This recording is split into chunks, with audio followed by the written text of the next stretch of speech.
Welcome to another episode of Always Ageless, where we celebrate living life fully at any age, embracing new possibilities and honoring the wisdom that comes with every stage of life. I'm your host, Valerie Van de Zilver, and today's episode promises to be one of the most inspiring we've ever had. When we think about making a true impact in the lives of others, few people embody that mission as beautifully as my guest today. Katherine Ambrose is not only a passionate advocate for seniors, but also a mentor and a guide for those who serve this incredible population. Her heart, her vision, and her dedication to helping families navigate the aging journey have touched countless lives. Katherine is the founder, host, producer, and executive director of the PBS show Empowering Seniors, featuring a series of candid conversations with experts focused on the unique and complex issues facing seniors and their families. She also hosts monthly community workshops with topics such as avoiding scams, downsizing, aging in place, staying independent. And I've seen videos of those, and some of those are really fun places to be. She has crowds of over 250 people attending her community workshops. She is known as America's senior home coach. She's the founder of the Senior Call, where she hosts a group of professionals from every walk of the senior market and industry. She went on then to found the Senior Home Coach Mastery and Mastermind Group. And from a personal standpoint, it is because 100% because of Katherine's motivation, inspiration, that I'm here today and that we have the show Always Ageless. Today, we'll uncover what Katherine has, her background, her many, many stories that have shaped her remarkable career, and explore the lessons that she's learned along the way. We'll also learn how her passion has inspired the next generation of us to value and cherish the wisdom of adults. So grab your favorite cup of tea, settle in, and prepare to be inspired. Katherine, welcome to Always Ageless. It is truly an honor to have you here today. Valerie, thank you so much. Wow, that was so nice. So I appreciate that. And I'm so excited to be on your radio show. I am a huge fangirl of yours. And it was so funny. The first time you reached out to me about serving seniors, I knew who you were because of your YouTube videos. And so I was really excited to talk to you. And then I've been so proud and so thrilled that you took this initiative immediately and created this radio show, and how many extraordinary people you've interviewed and what you've done with the show already. I couldn't be more proud of what you're doing. Well, thank you. Thank you. And it's our honor to have you here. You're our star of this show, and we've wanted to be sure that we had everything together before we had you on because you're such a special guest. Well, I am thrilled and delighted, and I just think it's amazing, and I can't wait to watch your journey as you go with the show. So thank you so much for having me on. Let's dig in. Well, and thank you for letting us be a part of your mastermind group as well. So Katherine, your passion for seniors shines so brightly. What was the point in time, and I think you started out as a real estate agent, what was the point in time in your career where you and your husband collectively together decided to start this incredible journey of serving seniors? Well, since 1998, my husband and I have worked as husband and wife real estate agents. And of course, throughout our career, we did just happen to work with a number of seniors exiting the market or making transitional moves. And we've always been top listing agents, managed a lot of listings at one time. But we understood that seniors were going through something challenging when they're exiting the market and they're dealing with decades of belongings. But honestly, I thought I had an idea what they were going through all those years, but until I got into this opportunity to just focus on serving seniors, I mean, it's been eye-opening. But even before real estate, when I was in seventh or eighth grade, I was in Girl Scouts, and we had one of the best Girl Scout leaders ever. And we did all kinds of amazing things as that troop. But one thing we did for a field trip was we walked from our elementary school to a nearby nursing home that was right next door to a hospital. And we had a tour of the nursing home, and a couple of us girls really were touched.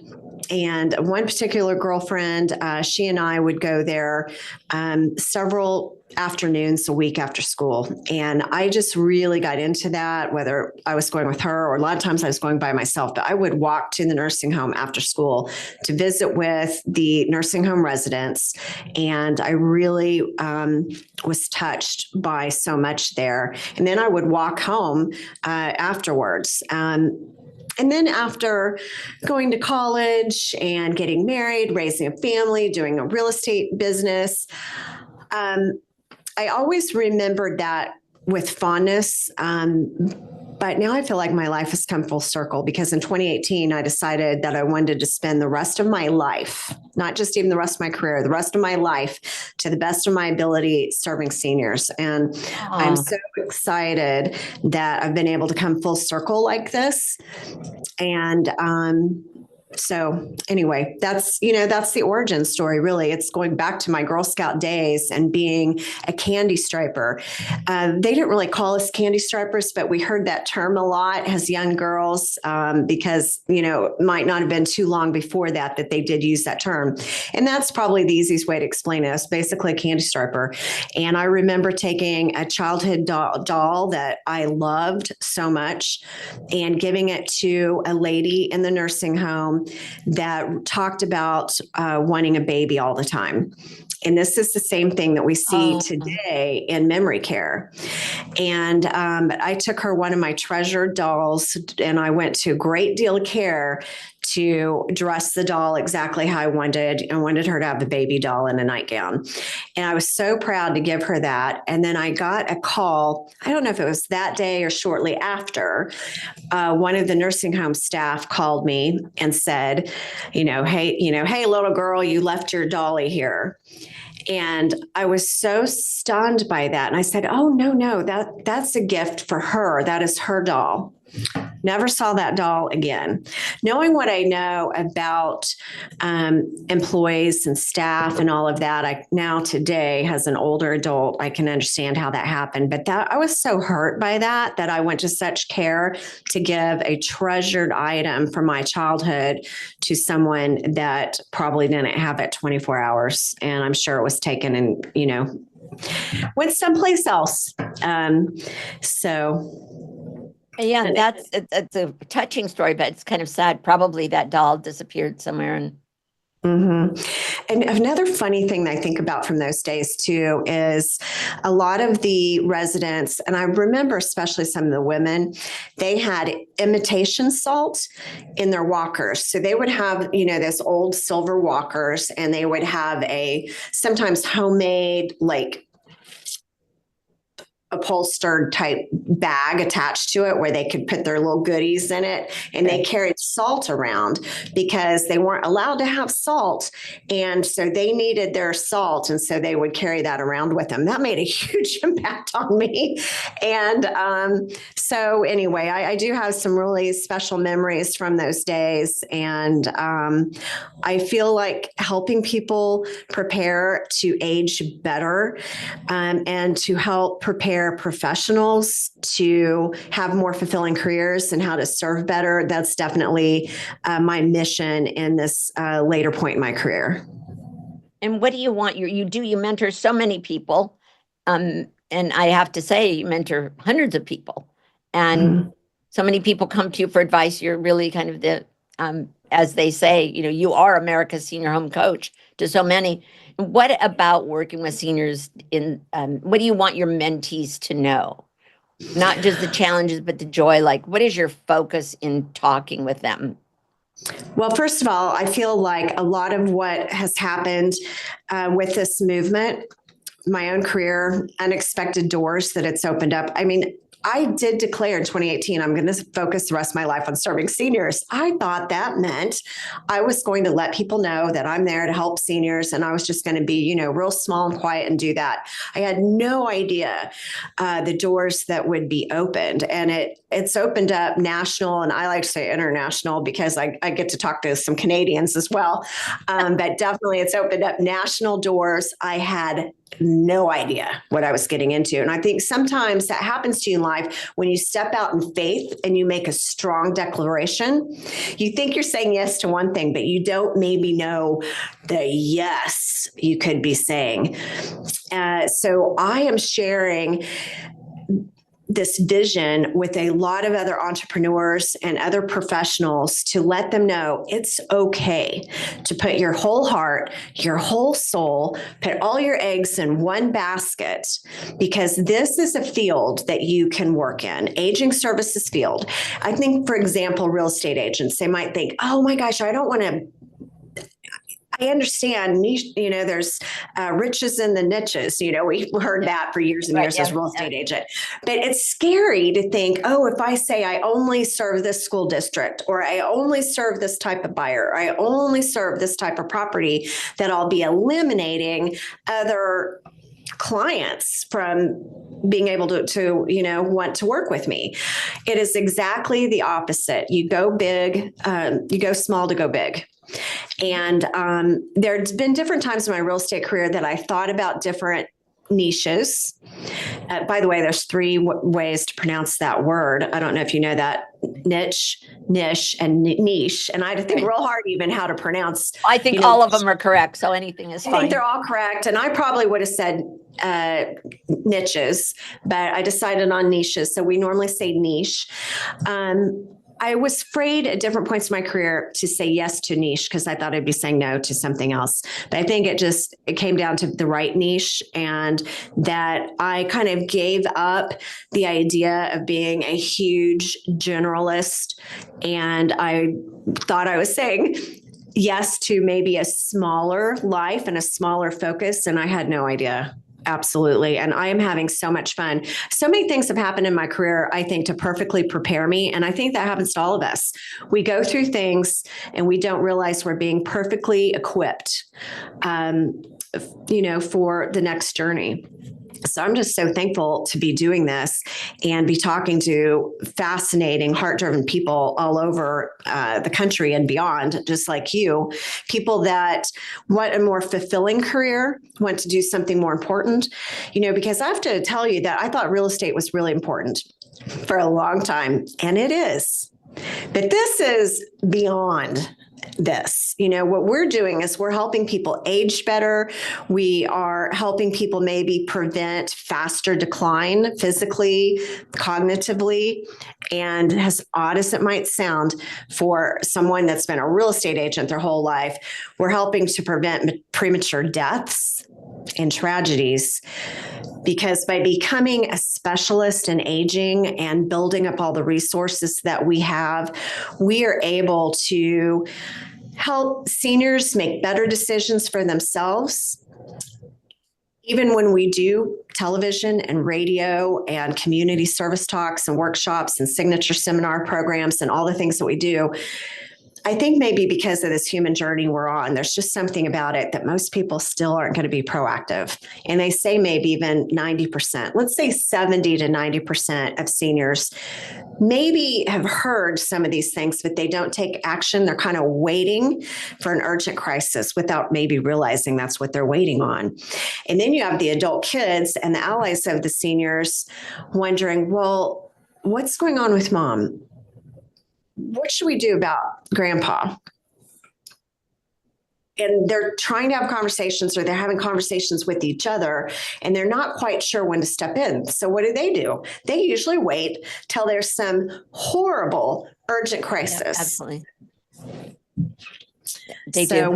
We want to be found hopefully earlier in the process, so people aren't waiting until the seventh terrible thing happens before they finally take action, because then your loved one may have a premature death, or they don't get to go live in independent living or someplace magical. And they go straight to assisted living, skilled nursing, or memory care. And it really does shorten lives. And so this is about educating your local communities and really let people know that you are a resource and give people some confidence in their intuition or just in the questions that they have.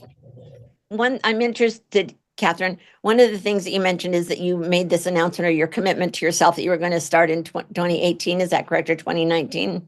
Mm-hmm. And we know now that today there are 11,000 people a day that are turning 65. Assuming that that wasn't the case in 2019, and it now has ramped up, sped up that movement, so to speak. Have you seen any changes in people's attention to this? Because it seems, just as you said, some people don't want to talk about being old, or they don't want to say, oh, I'm committed to the seniors, because it has this stigma, so to speak, of talking about old. Nobody wants to talk about being old or their parents being old. So how has that adjusted, and how have you adjusted as that's changed? Well, I think it's something that in a lot of circles, every single person is dealing with this in some way. And when you're helping guide an aging loved one, we call you a caregiver. And some people don't realize that they're a caregiver. Like if you're helping to order groceries, or you're helping to get the plumber over there, or you're just helping with everyday things, you are a caregiver.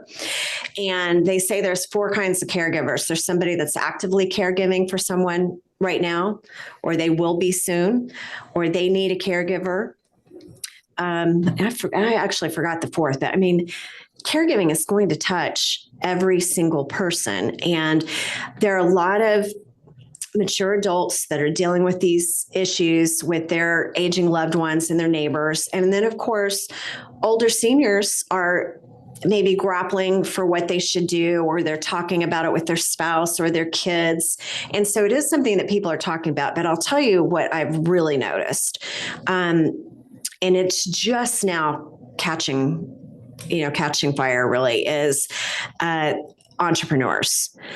All of a sudden, entrepreneurs are realizing that there is work here to be done, and there is a movement towards educating each other and getting out of our own silos and working together. So what we see suddenly is a lot more entrepreneurs getting very serious about serving the elder market or working in the aging services field. And so I think we're going to see a fast trajectory of growth in terms of the services that are available to people. And it's going to be, really much more out there in the culture, because right now there's not very many people like you that have a radio show and that are covering these issues. There aren't very many. It's interesting. There's financial planners that have radio shows about investing, but to really tackle all of these things head on, there's not very many people like you and I yet, but there will be, because the market's demanding it. The world is demanding it. The United States, this is where we are. We're right at the beginning of the silver tsunami, which is actually a loaded term. I kind of like the term, though, because I think it's a wake-up call. I think that when you say silver tsunami, people respond to that. And but in certain academic circles, they don't like that term, and so I don't maybe say it as often, but that's the fact. I mean, we are headed towards a super age society, according to the United Nations definitions. And if you think about Florida as an example, maybe another state or two, they've been a super age society for a long time. Well, we're all going that direction. Every neighborhood is going that direction. Right. And isn't the fact that, or the statistics, something like that in 2035, there'll be more people over 65 in our country than there, or even in the world, than there will be under 18, which definitely shows this is a change in the population. Right. And when that happens in world populations, it impacts everyone. And so I think that term that was coined a long time ago, silver tsunami, was right on, because people don't seem to see this coming. most people, unless they're in the aging services field, they don't see it coming.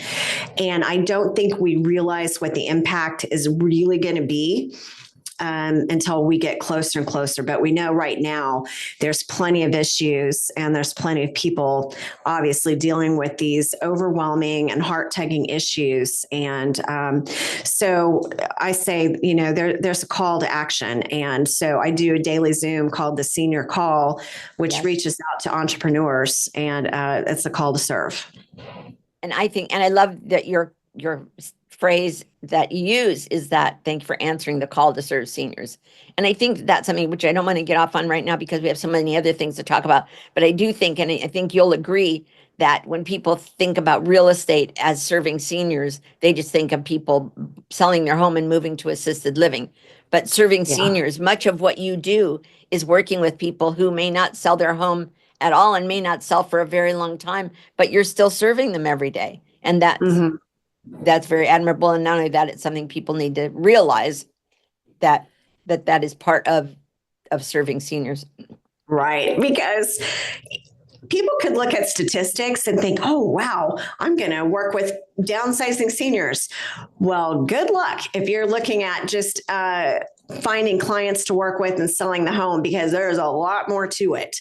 There's a lot to this. It's very complex. And now I do warn real estate agents, I've been saying this lately, don't be an unpaid social worker, because those that have a heart, we can go all in and totally forget we are supposed to make a little bit of a living.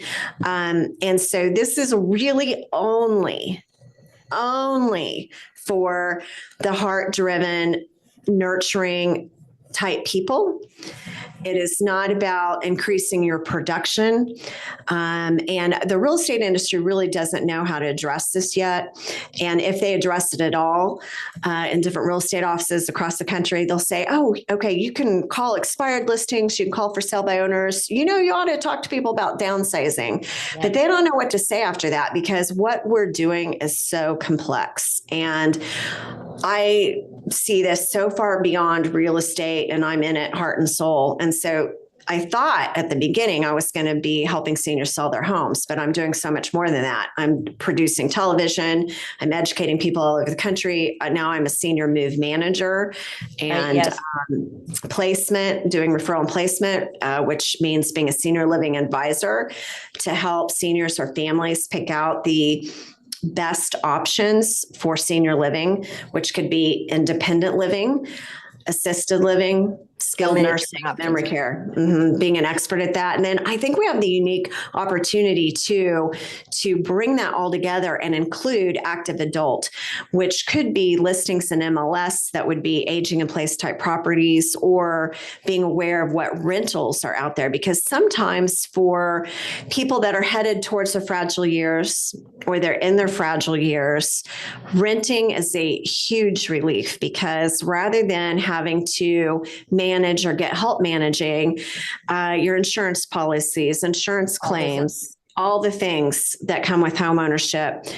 Just there's so many things about maintaining a home. It gets quite overwhelming. And when you rent, you can just call the landlord. And so you are simplifying your life, taking a lot of pressure off. And I believe it can help people age in place longer if they can get rid of a lot of that pressure. Absolutely. Katherine, what would you say today is the greatest challenge that seniors face? Well, there's so many, but loneliness and isolation, which helps lead further down the path of decline and brain change. And that isolation, which is really what leads people into scams and becoming victims of people that maybe start out well-intentioned, but then it ends up being an abusive situation financially, usually, or loved ones or others isolate the senior from everyone else. I mean, there's just terrible things that happen. So I would say isolation. So probably the best thing you can do for yourself is to handle your mature life task while you're able. Get it done and put yourself where you are going to age safer and you will not be isolated, and that there are many people that can help watch over you, because I see so many seniors can't speak up or won't speak up for themselves anymore. When seniors are more in a fragile state and you can see them being manipulated, I think there's a lot of crime, there's a lot of abuse, most of which is not reported, but I can tell you a lot of it is reported, that the senior will go along with their abuser, and because they don't want to cause problems, and they're manipulated through love relationships with their children and others. So I'd say that's number one. So it's waiting too long to put yourself in a safe place and ending up in isolation and loneliness. And maybe up to 30% of seniors are solo agers. They don't have anybody to be there for them. So often, don't you think that maybe don't you think also that they worry that if they make a fuss, that they'll be put out of where they are now, right? They'll be sent away to another place. And as bad as it may be, at least the abusive relationship is comfortable to them because they know where they are. Does that make sense? Yeah, it's really sad. The manipulation we see is unbelievable. So one of the best things you could do is make sure that you have a close relationship with maybe a financial advisor and an attorney and a senior home coach. You need to have some professionals that understand who you are and what your wishes are and are kind of looking after you, are aware of your relationships, and really doing the best you can to plan in advance what it is you want and communicate that to many people. Katherine, of all the people that I interview and I ask for their one piece of advice, almost always it is plan ahead. And that's the one thing that we see doesn't happen, because nobody wants to think about their next step, that they are old and that they're going to be old, and it's very hard to project when you're going to pass away. So it's hard to have a time frame that you have to work within. So Katherine, when you think about families who are just starting out to notice that their parents need help, what piece of advice do you give to them? The same plan ahead? Yes, I'm going to tell you something. When mom or dad says, I'm not ready yet, it's past time. When you start asking questions like, I wonder what I should do, or I wonder about this, or what, it's time. Right now, it's past time. And if you procrastinate because you don't want to deal with those tough, candid conversations, it's just going to get worse. And I saw something terrible recently, which just popped into my head. There's different, social platforms where family members might complain about the elder in their life. And it's really just like a lot of low level whining, depending on which group it is. But I saw something really terrible. Someone was saying, I don't know about my loved one because, they're at risk of falling and this or that. And someone said, let them fall. And of course, let them is a very popular thing right now that people are talking about.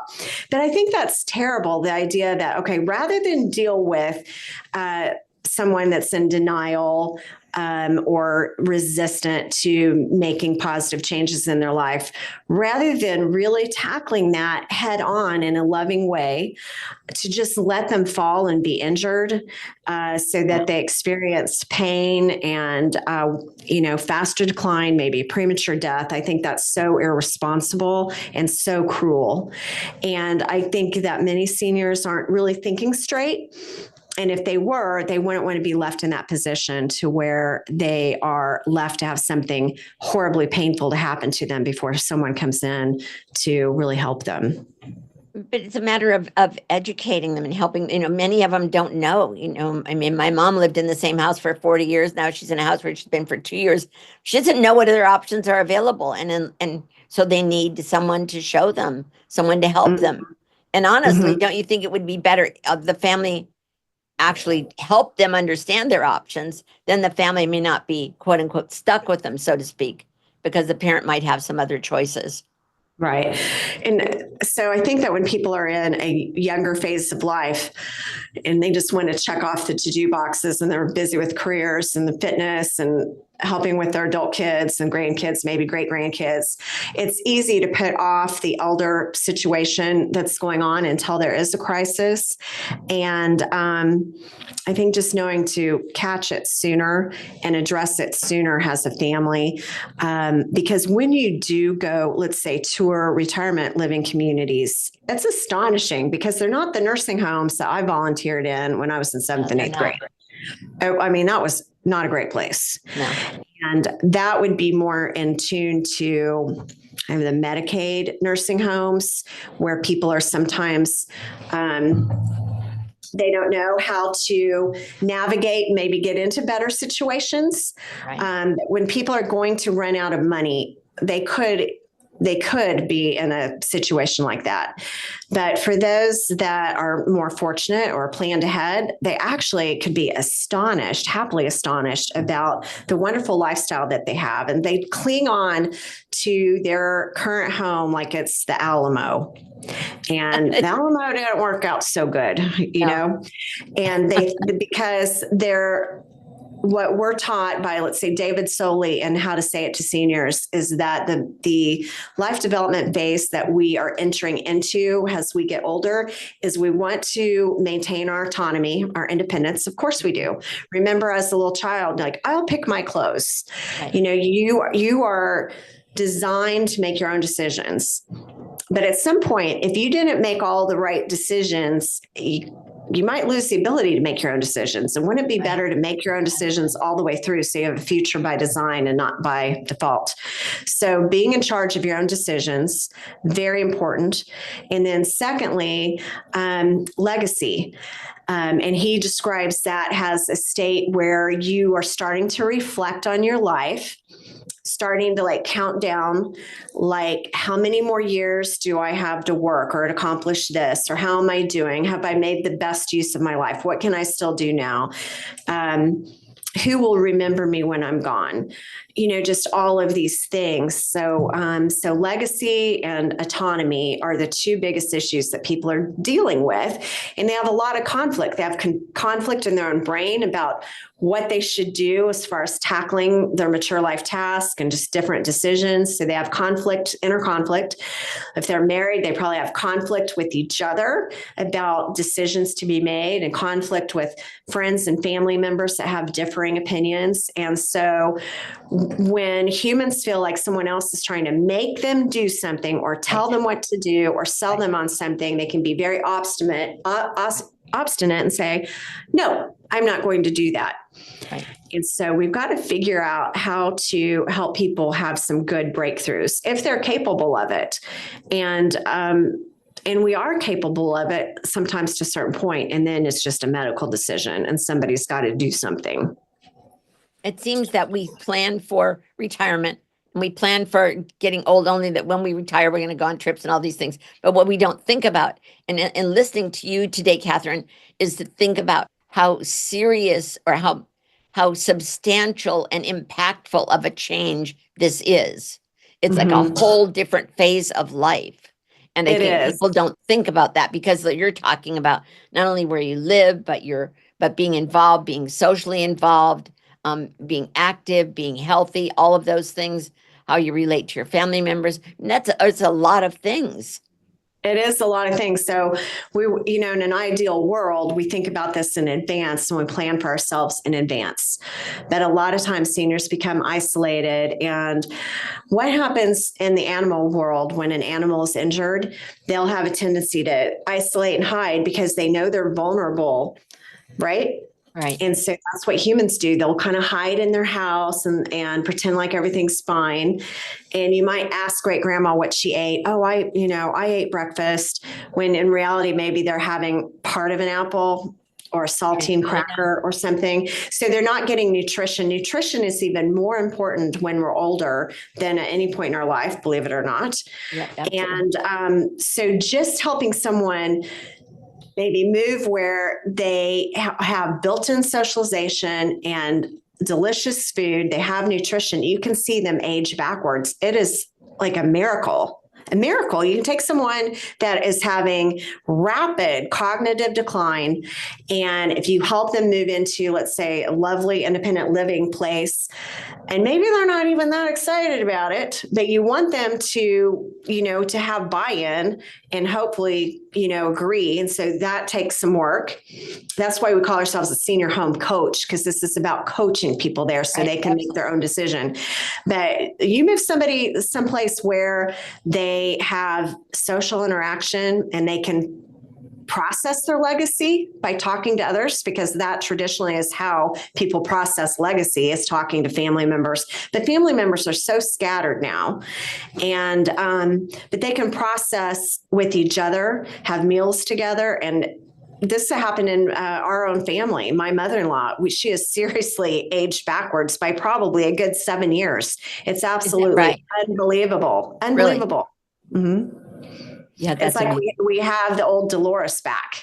So we all went on our annual summer vacation, and the way she was interacting with everyone and kind of directing things, my jaw just dropped. I'm like, oh my gosh, this is like going back into time, like a good 7 years. I think too, she was real happy to go back to her Taj Mahal apartment afterwards.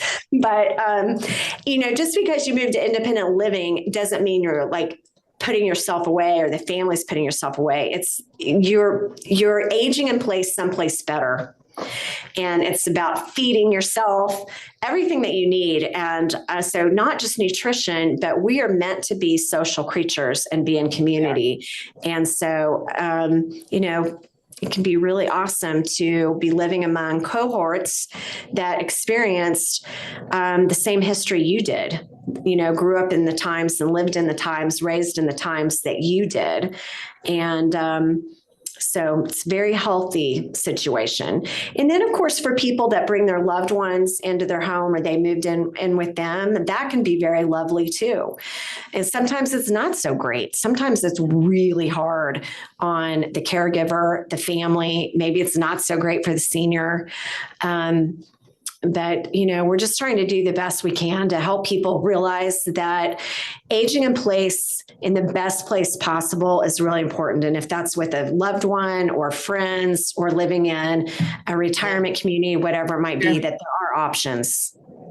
And there are so many new options, the multi-gen housing and having an ADU, auxiliary dwelling unit. Mm-hmm. There's so many more options than I think there ever were. So if you could sit with a family who's struggling with the subject, Katherine, of caregiving, how would you start that dialogue? Well, sometimes I call it pre-gaming, where I'm learning about what's going on with them, their family, what their goals are, what their questions are. But it's really listening and assessing the situation and then giving options or giving some guidance, giving a little information so that they go, okay, that makes sense to me. Because sometimes, honestly, we can have a 5 to 20 minute phone conversation with someone who was completely perplexed and not confident at all. And then by the end of the conversation, like, I got it. I know exactly what to do now. And then pre-gaming is maybe we're talking together about what our goals are so that when we meet with their loved one, we have a plan and we're trying to help the loved one self-discover what might be best, if that's possible. And sometimes it's not possible. And sometimes it's just trying to make it as smooth as possible and deal with crazy things that might be going on. I mean, we deal with some crazy stuff. And so it's a lot of time to get this information, figure out what's going on and sort through it and help make some good decisions. If you could change one thing about the way society views aging, what would that be? I think it would be to not live in such denial and be so sad. People really look at making some of these changes. They're really looking at their mortality hard. And they're looking at it as, losing my independence. Or you see a lot of people, let's say online, say, oh, if I ever get dementia, I just don't want to live like that. I'm going to let my family know. But there's actually beautiful things that happen throughout your life. And what we want is for people to live fully until their last breath. So that's what I would say. Live fully until your last breath. Okay. And to know that even people that are in extreme dementia, without even knowing it, that they could be creating their best legacy. They could be completely oblivious to the legacy they're leaving. I'll give you an example. Sure. Someone in my city that's devoted her life to helping people in memory care and tackling dementia issues. And dementia is kind of the big umbrella. Everybody thinks about Alzheimer's. Well, Alzheimer's is one of the things under the dementia umbrella, and there's other things. Of course, we all know Lewy body because of Robin Williams, but there's a lot of different types of dementia. Well, she's devoted her life to people that have those brain changes. And it's because when she was a very little girl, she had a great aunt that had dementia quite bad. And she would go just hang out with her great aunt, and they just had this wonderful bonding time. And the whole family was very supportive. And she told one story that I always remember, that her aunt loved to go to Dairy Queen. And she would say, what's good is Dairy Queen. So the whole family would load up in the station wagon and go get Dairy Queen and then come back home. And then a little while later, the great aunt would say, you know what sounds good? Dairy Queen. So they'd hop back in the station wagon and they'd go to Dairy Queen again. That had such impact on that little girl, and no telling how many lives she's improved because of that foundational experience she had with her great aunt. And her great aunt had no idea that she was lighting the way like that. How many hundreds and hundreds of lives she was touching in her state of dementia. Well, and that goes along with my next thought, is that seniors have so much history and wisdom. How can we do a better job of celebrating that and bringing it into our lives and sharing that with other people around them? Okay, now that's a loaded question, because remember when I was saying about people being in younger phases of their life or different stages of their life? Yes. And sometimes you hear a loved one tell stories and you think, oh, I'm going to remember that, or I'm going to have more time to remember that, or somebody else is going to remember that and we can ask them. So if someone would take the initiative to write out stories or record stories, and that a lot of times when people are older, let's say maybe they're in their 50s and they think, I wish I could remember all those stories my dad used to share, or my dad never talked about being in the war, and I wish we would have got him to talk about that. You know, people sometimes when they're starting to deal with life review and legacy, they regret that they don't have more of that. And they wish that they had the ability to gather information. So I think one of the best things that we can do is be keepers of legacy, and also to preserve our own legacy so that we can leave these breadcrumbs there for people later on. If you could sum up in 1 or 2 sentences what you think seniors have taught you, what would that be? Well, the first thing that comes to mind is the number of seniors that have taken me by the hand, both hands, and looked at me deeply into my eyes, and oftentimes tearfully said, you can't imagine what these seminars mean to me.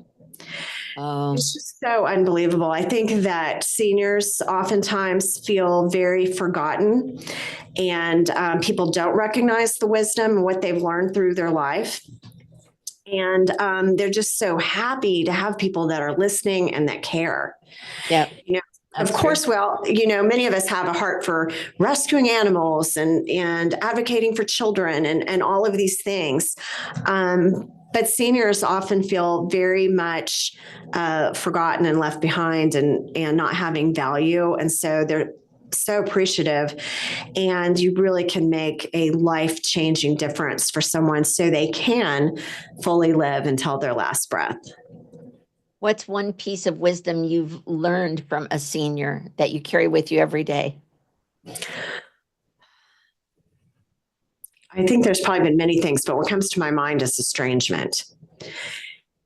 There's a lot of estrangement, and there's a lot of people that are very, very sad about the disconnected and broken relationships that they might have with siblings or with their children or other loved ones. And oftentimes it doesn't seem repairable in this lifetime. I know. And so I would say the lesson is doing everything you can not to have those relationships go that direction, or making peace with it in advance. I have another dementia story for you. I was doing a story for PBS on dementia, and I was at a memory care community, and I was talking to really an amazing woman. And I'm going to share her story, and I think she would appreciate that. And hopefully her name will pop into mind. Betty Jo. Betty Jo. I thought Betty Jo rides again. Betty Jo was put on this planet to write music, to write songs.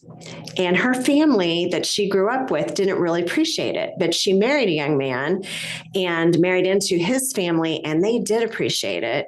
And they like treasured her skill throughout her whole marriage and that. And so when I met her, she was living in memory care, still writing songs, still writing lyrics. And I just thought that was beautiful. In her apartment, she had two pianos, and she had music lyrics everywhere. She had a donut box where she'd cut the bottom of it off. She had a song written on that. I mean, she had lyrics everywhere.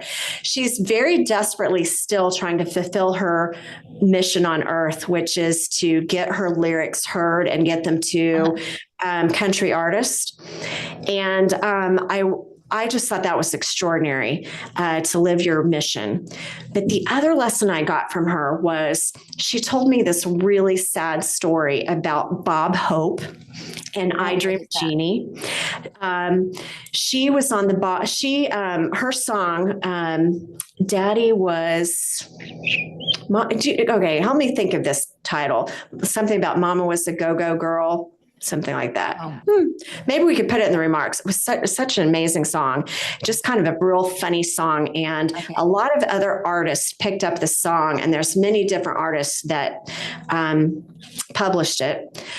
And she did it in her voice, but she said, I didn't have the best talent manager, but some other artists did. And that artist still gets credit sometimes for writing that song and for performing the song. And she got picked up for the song, and it was promoted on the Bob Hope show in a skit.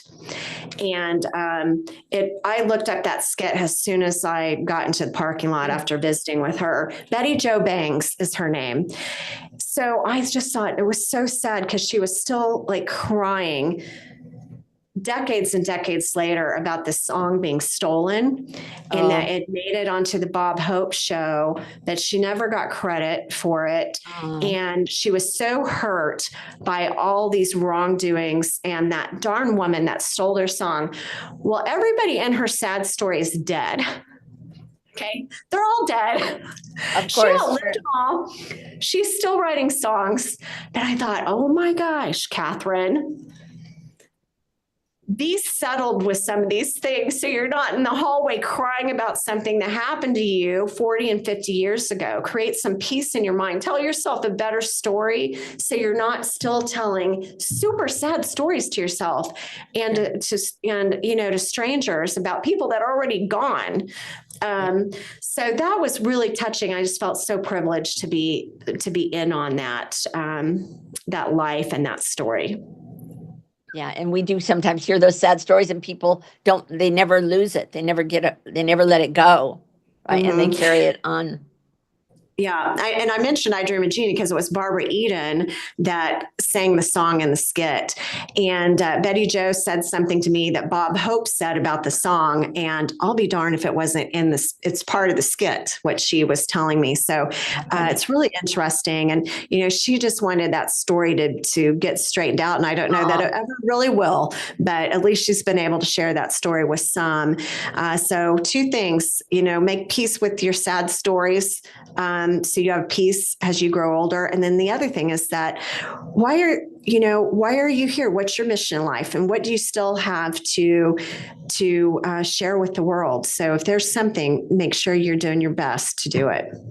Yeah, my mom talks about that. As you know, my mom's 105, and people ask her, "What's your secret to living so long?" And her answer is, "I believe that God has me on this earth for some reason, and I haven't done it yet, or haven't figured it out, because in the meantime, I'm still here." So, yeah, I I think think that that there's no better truth than that. I mean, your mom just nailed it. She knows that. So that specifically speaks to the wisdom that we often have when we're older.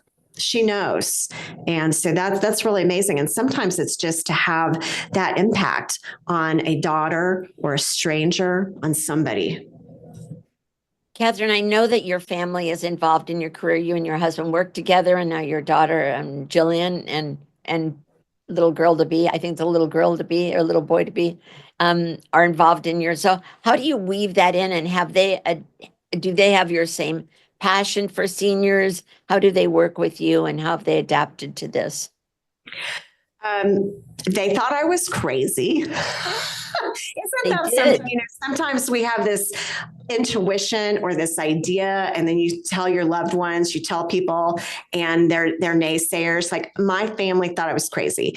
And if you have children, you can bet your kids are talking about you, just like you talk about your kids. They're talking about you. Well, my kids were talking about me.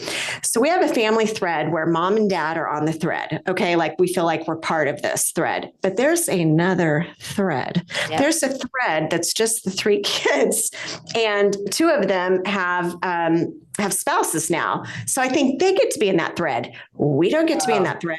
Right. Well, this thread, I guess, was fired up about, what is mom doing? Does she think she's old?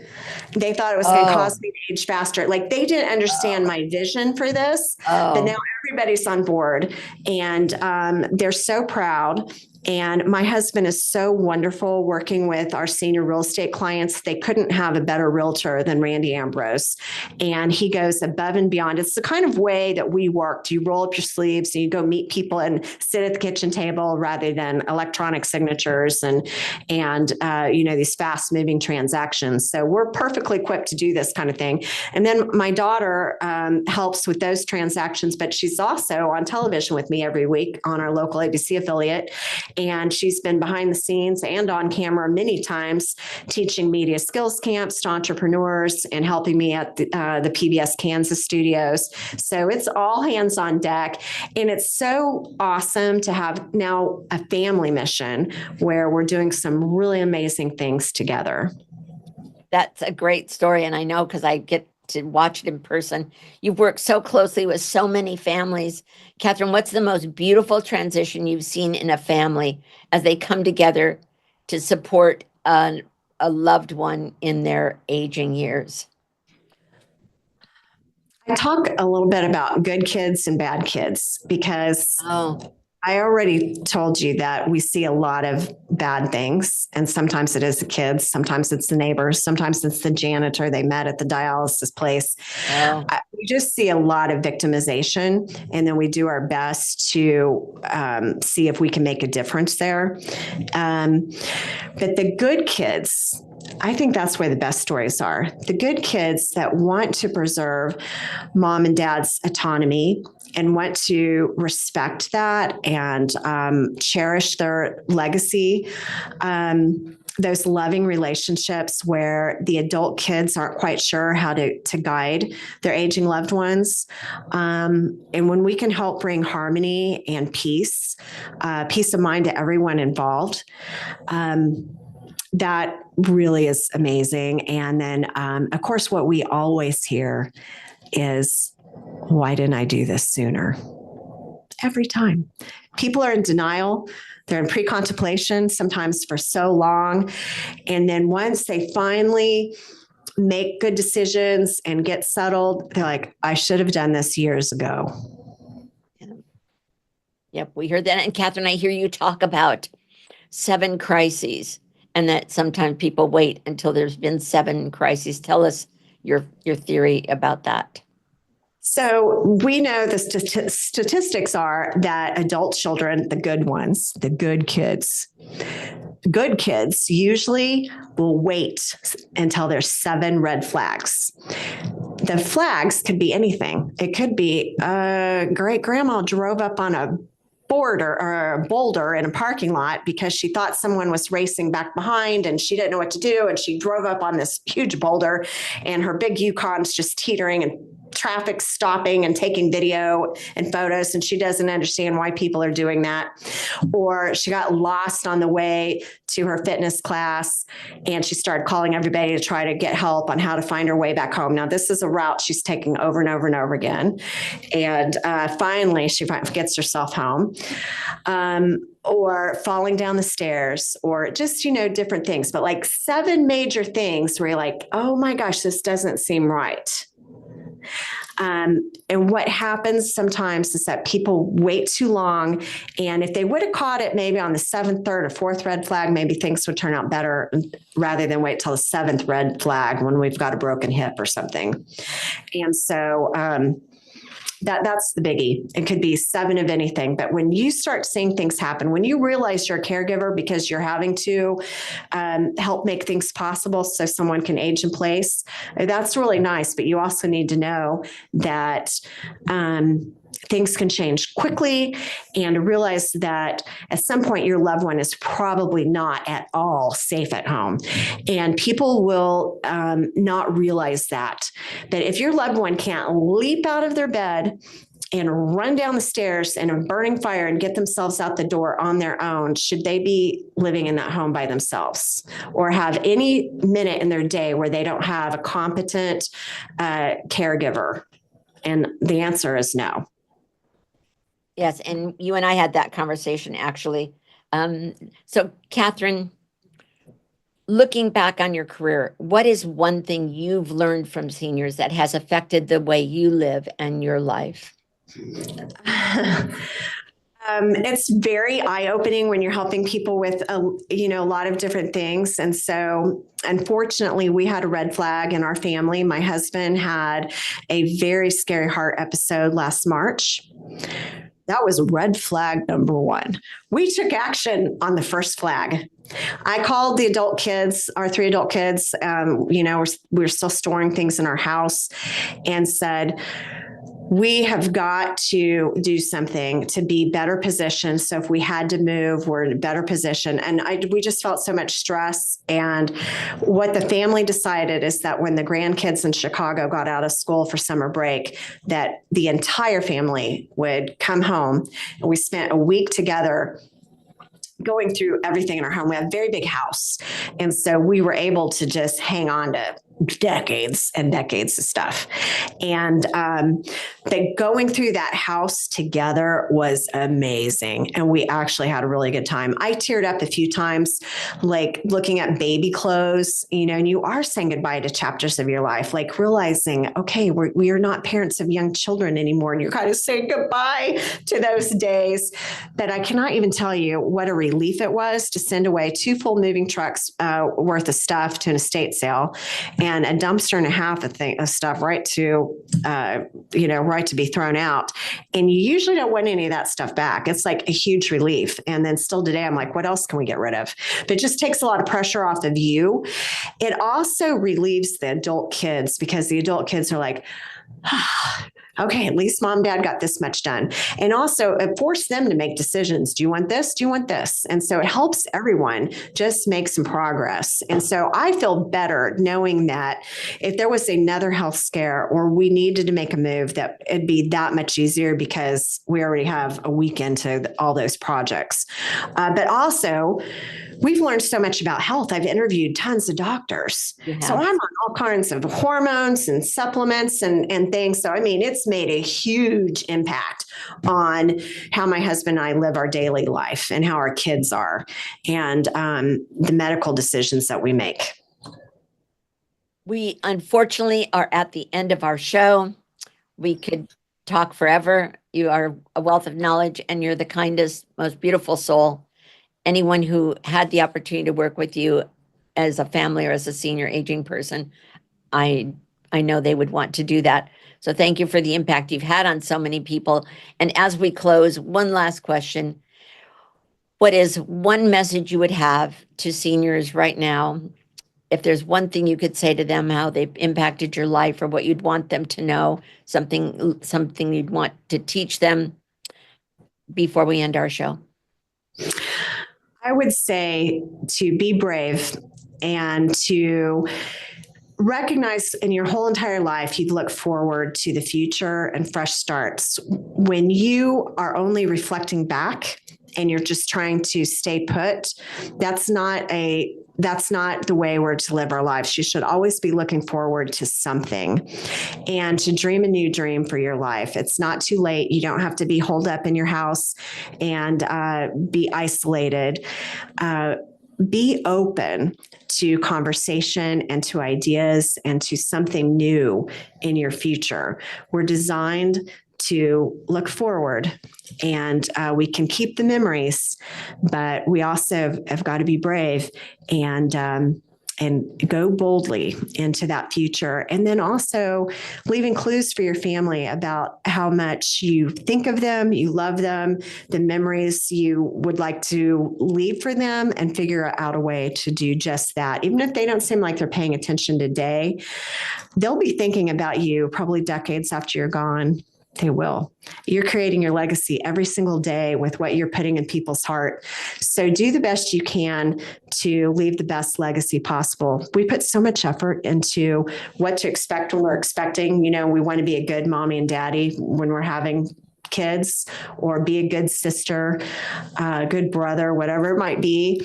Continue to do that to the best of your ability, even when you are in 70s, 80s, 90s, or a centenarian.